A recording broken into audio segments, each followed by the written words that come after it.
السلام علیکم۔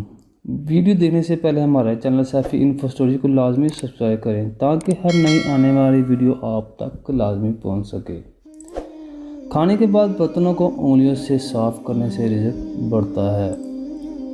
جو کہ قبلے کی طرف منہ کر کے تھوکے گا، قیامت کے دن وہ تھوک اس کی آنکھوں کے درمیان ملا ہوگا۔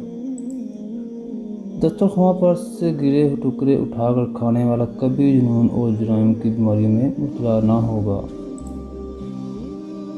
جمعے کے دن ناخن کاٹنے سے بیماریوں سے شفا ملتی ہے۔ جو شخص حضرت نوح علیہ السلام پر درود سلام بھیجے، اس کو سانپ بچھو نہیں کاٹ سکتا۔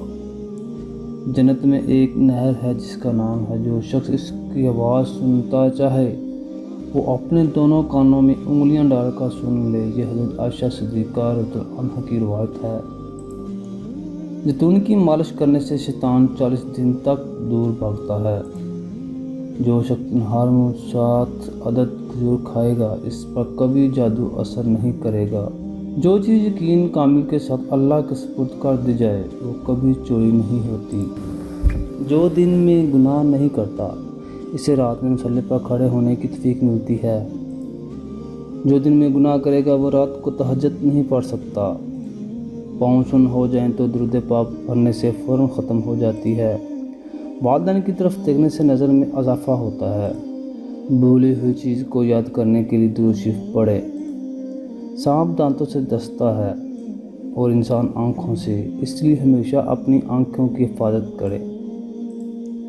جو عورتیں پر بری نظر ڈالتا ہے، علم کا نور اس سے چھین لیا جاتا ہے۔ مسواک کو زمین پر رکھنے والا شخص جنون جیسے مرض میں مبتلا ہو جاتا ہے۔ حجاب کرنے والی خواتین کبھی کینسر میں مبتلا نہیں ہوتی۔ بے پردہ عورت اور تنگ باریک لباس پہننے والی عورت کی اولاد بھی بے حیا نکلتی ہے۔ جس کی جتنی شہرت ہوگی وہ اتنا ہی بے سکون رہے گا۔ تیز خوشبو لگانے والی عورت ڈبل گناہ کی مستحق ہوتی ہے، کیونکہ اس نے مردوں کی طرف توجہ کرنے کا سامان پیدا کر دیا۔ کھڑے ہو کر پیشاب کرنا انسان جلد مقروض ہو جاتا ہے۔